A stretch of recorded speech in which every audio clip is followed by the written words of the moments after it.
Welcome to this video.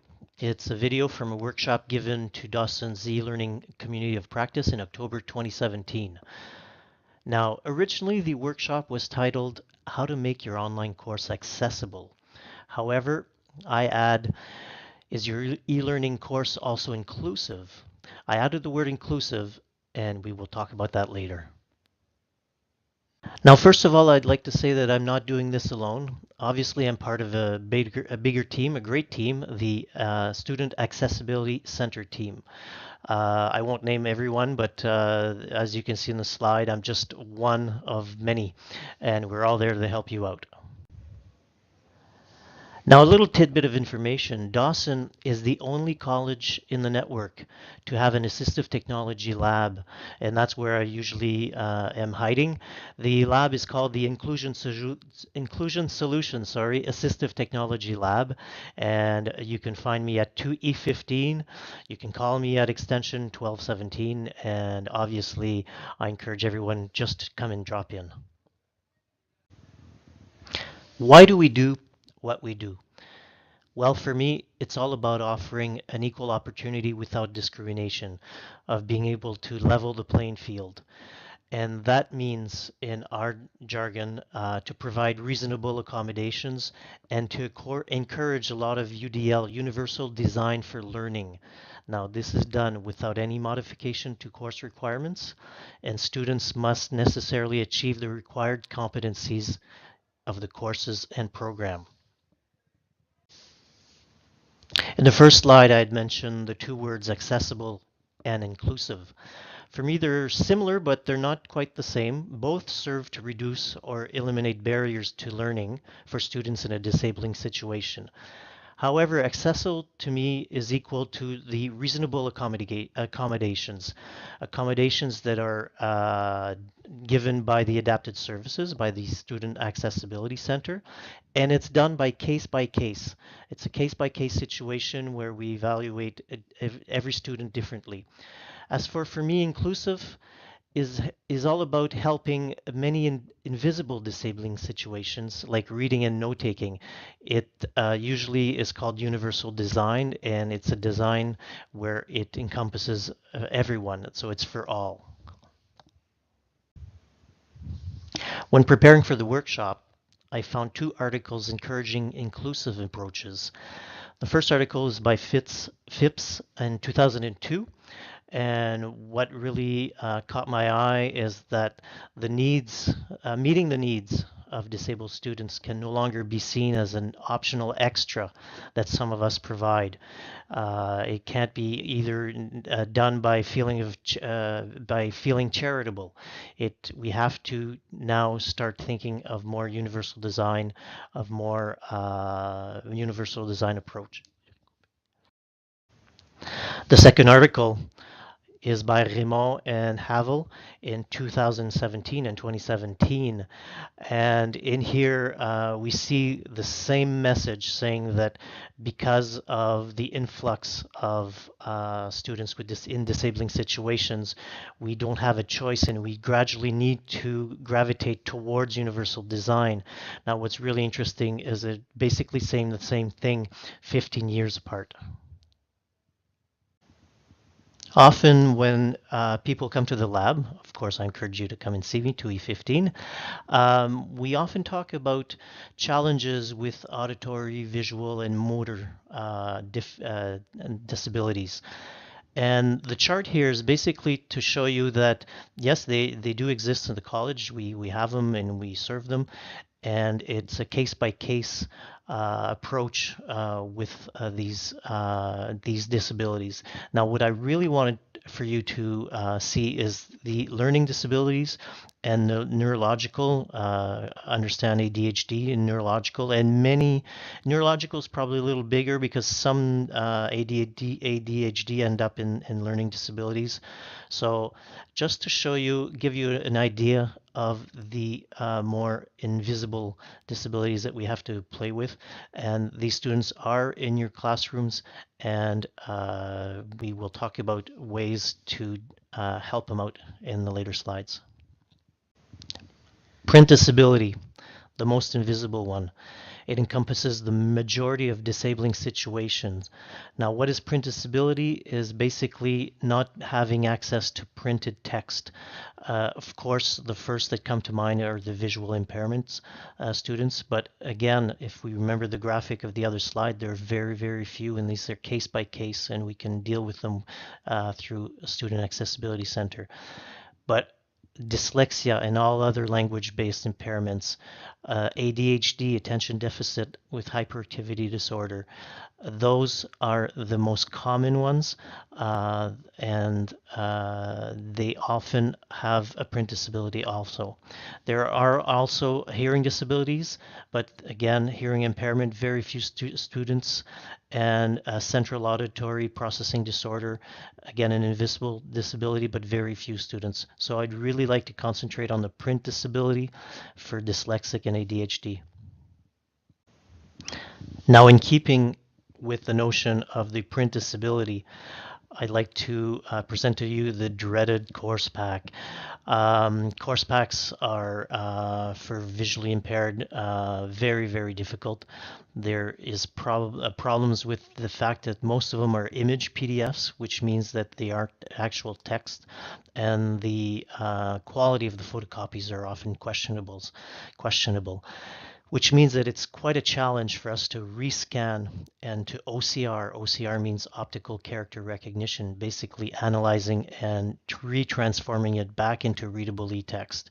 So we strongly encourage you to use online and accessible material that is, again, readable for print disabled students. Tools of the trade for us. The basic one in the option also to keep it simple is to use the use of text to speech. For us, text to speech is the litmus test for the print disabled. What is text to speech? Well, basically, it's the possibility of the computer being able to read text out loud through speech synthesis. And the major or the main software that allow this are Read and Write. It's the Dawson's Choice for dyslexia, ADD, CAPD. It reads well words and PDF documents. JAWS for the blind, again, works really well with Word.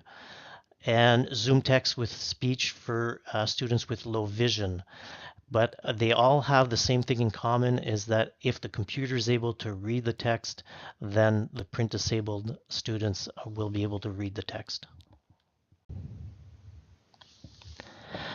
Again, keep it simple. What we need is selectable text. And what is selectable text? It's text that you can cut and paste into Word. If you can do that, then it's selectable text. If the text is selectable, or in what I like to say, readable, then the user can tailor it to his own needs. They can change the fonts, they can change the spacing, they can use text to speech, use a screen reader, as long as we have selectable text.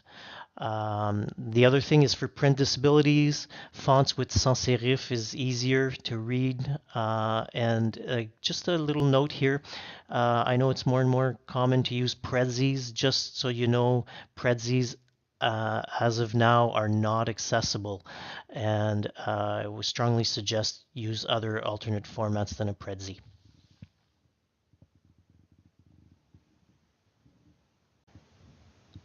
Now, when preparing, I didn't know really how to talk about the benefits of text-to-speech.